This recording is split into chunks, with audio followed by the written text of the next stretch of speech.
It's a beautiful day in my record room, a wonderful day in my record room. Could you be mine? Would you be mine? It's a music-filled day in my record room. Just sit right back and listen to that bass boom. Could you be mine? Won't you be mine?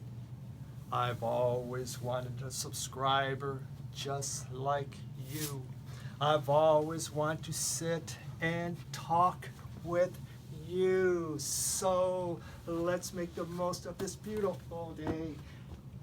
Let's sit right back, and I'd like to say, would you be mine? Could you be mine? Won't you be my subscriber? Could you be? Would you be? Won't you be my subscriber? Hello, subscribers. Hey everyone, welcome back. It's contest entry time. And I'm doing this one, and this is for Chris Tunes from the Man Cave. This is for, I would say, my boy Chris, but I'm old enough to be your dad, for crying out loud. I can't really say my boy Chris because my son Chris, I can say that, and I could say, damn it, son, you owe me $20. Are you going to pay up sometime? Really? Come on now. What's wrong with you? And I could say, son, what were you thinking when you did that? So I could say maybe that, Chris, but I don't know. I feel kind of old to say my boys is my boy Steve. So this is your dad, Steve, speaking to you. Congrats on the 500 subs. And he has a contest. We have 5 questions that I don't have written down. So let's see. Lordy. All right, so one question is a question that reminds you of your family. Okay. Second question. One question is music that reminds you of your... What the heck was I saying? Music that reminds you of your family. The second question is music that reminds you of your children, or as I put, what the children reminds them kind of growing up. So I played around with that one a little bit. Another one was favorite music in a favorite genre. There was one dealing with it's maybe something that music that really helped you get you through something, maybe it was inspiring. There was a story with it. There's karma, which we'll also talk about. That's kind of the extra, music karma. That's 4 questions, and there's a 5th one in there, and I'll make sure I answer that one, okay? Someday I'll write them down.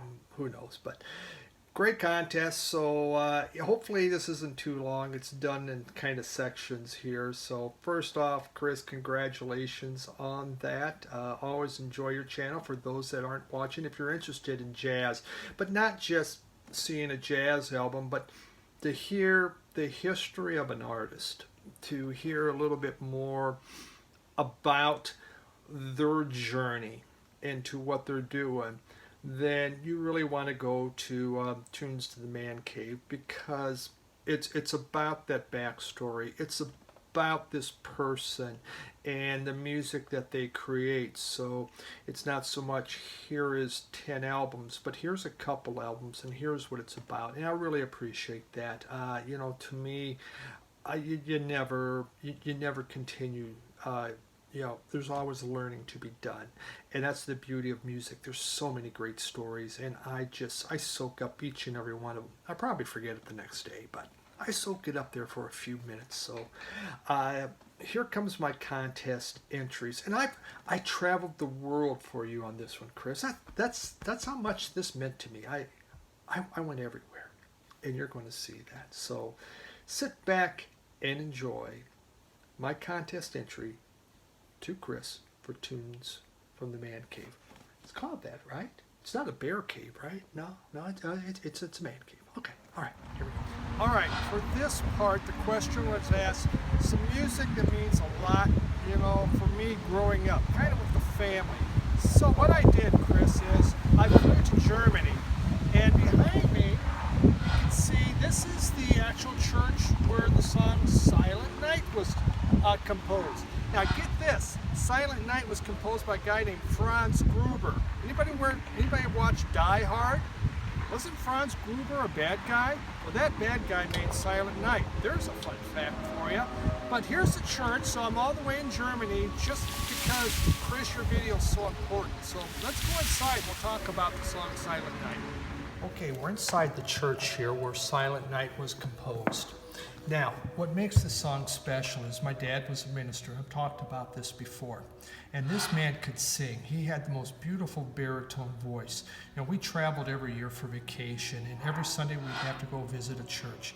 We'd go in there, we'd sit in the back, and as soon as they did the first hymnal and my dad opened his mouth, everybody turned. I mean, the whole congregation turned and stared at us. That's how loud, but also how great a voice my dad had. So he had go-to songs. One of them was Silent Night. Every Christmas Eve, man, this guy could sing it. It's the final one, the Candlelight Vigil. It was his song, and he did it. It was so beautiful. And then he would go into the harmony. So as everyone's singing it, he would bring in the harmony of it. To this day, I can't sing Silent Night because right now it's such an emotional song. It brings up such great memories of him and his voice and what he did. And it's one of the most beautiful songs ever made, quite honestly. It gives you chills every Christmas. And when my dad sang it, there's nothing better. And it's hard to even do it to this day. So that's the song, my family song. So just take a look here inside our little church here.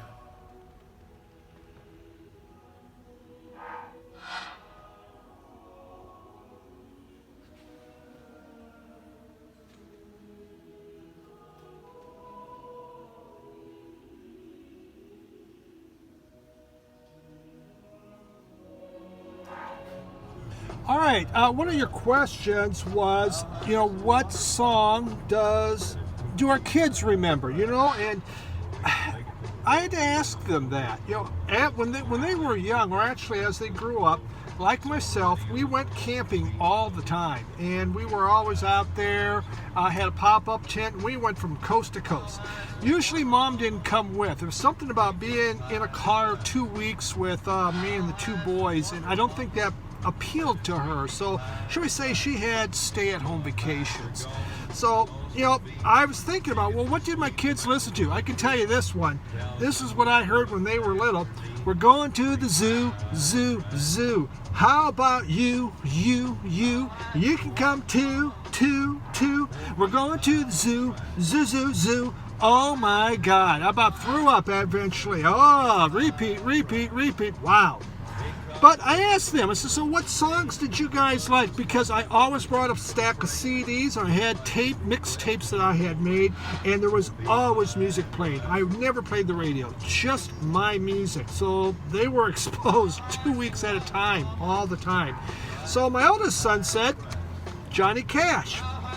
And I have a lot of Johnny Cash in CD and an album, and we're playing one of them right now, 5 Feet High and Rising. This is a song that he really remembered. It had a great story to it, about the flood coming in and people getting nervous about it. So he really, really liked that song. So 5 Feet High and Rising. I asked my youngest sons, my oldest son's Paul, I asked my youngest son, Eric, what did he like? And he said he liked Pink Floyd. He remembered another song too. Remember Trio's da da da da da da da da.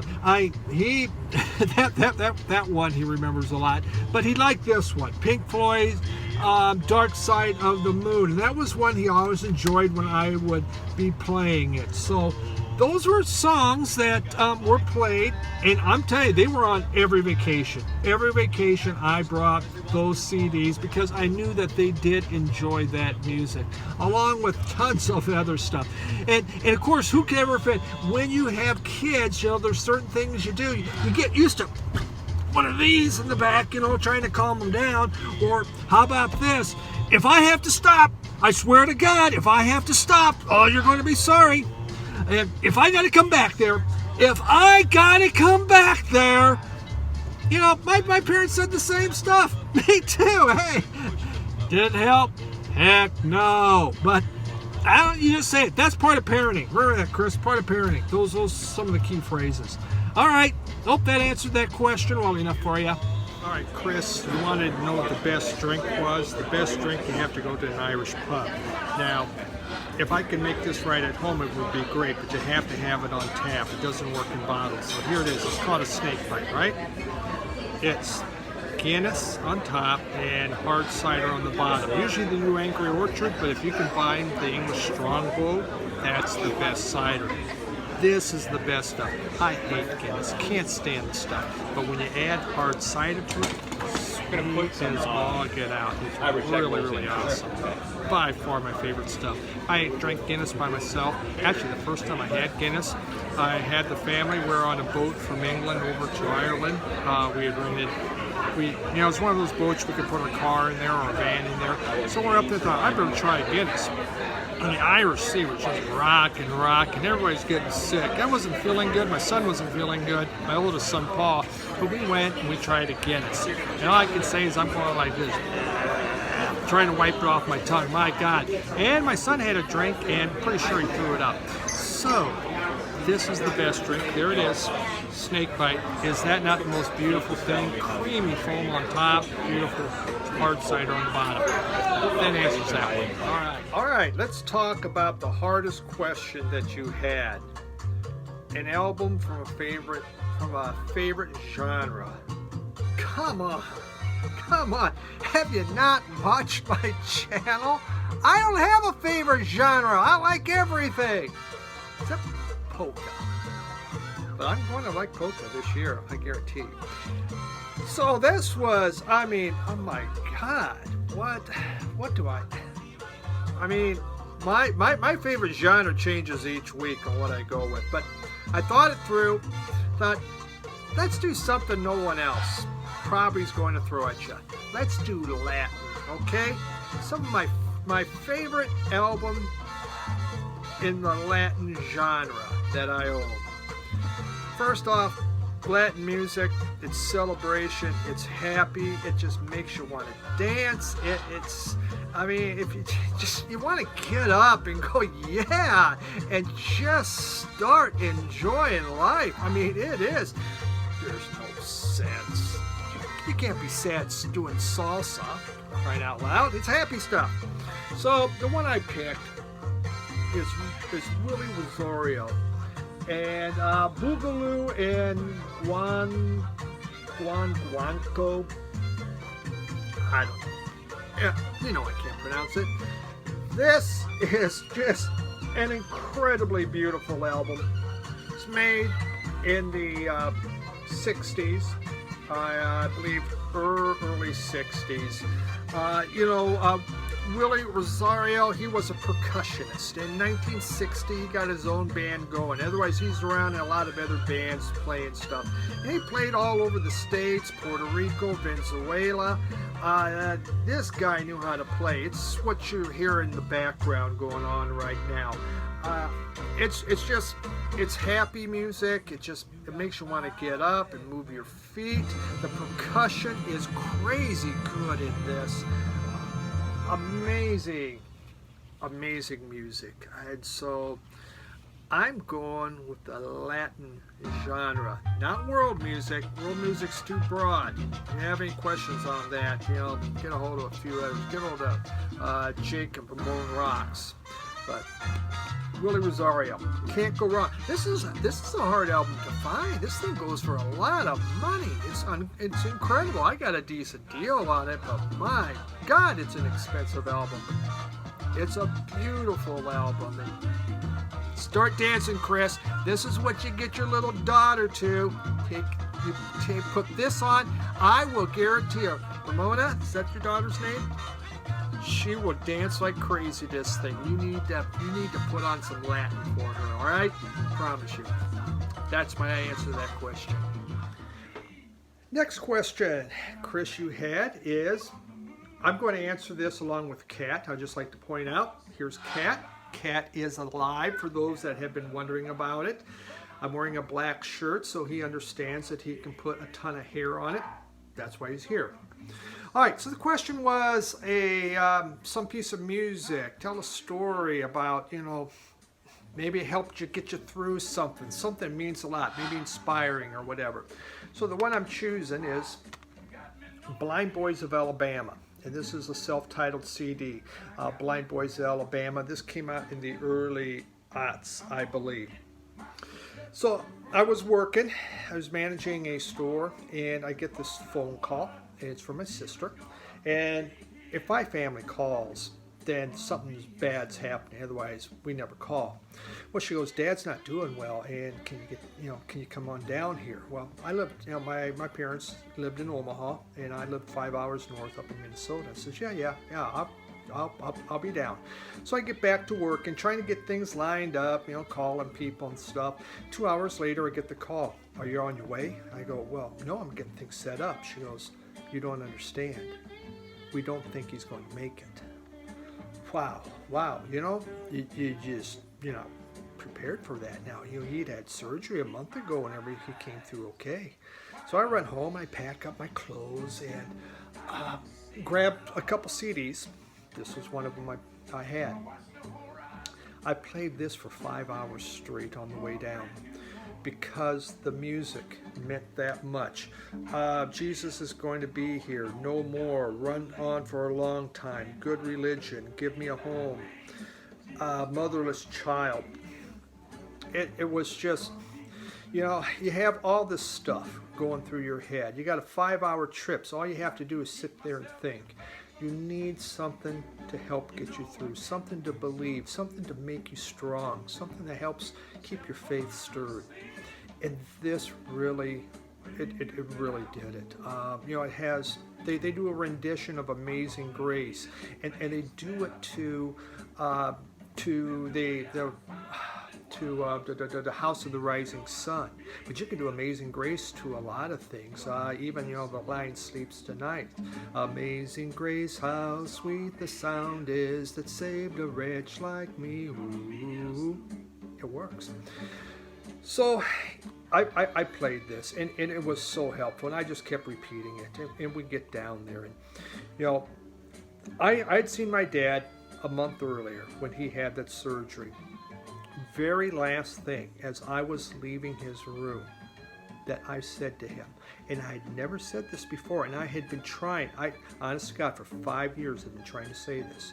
When I left the room, I says, Dad, I love you. We've never said that in our family. Just wasn't what, we knew each other, we know we all loved each other, but we didn't say it. It just wasn't what we did. I came from a family of handshakes. You got a good hearty handshake means I love you, man. That's a great handshake. Gosh, I love you. But I said it, and my dad, he looks up, he goes, son, I love you. Wow. 5 years I'd been trying to say that, and I finally did it. Last words I said to him. So I get down there, and, everyone's assembled at the hospital. A couple different ministers are there. My dad's a minister. Go in, talk to him. He can't hear us. He's hooked up. And, everyone kind of say goodbye and go out. And we had to make a decision. Do we let him stay hooked up to machines to keep his life going, or do we let him die of dignity? And we did dignity. God, can you believe this? 17 years ago, it still gets me. Wow.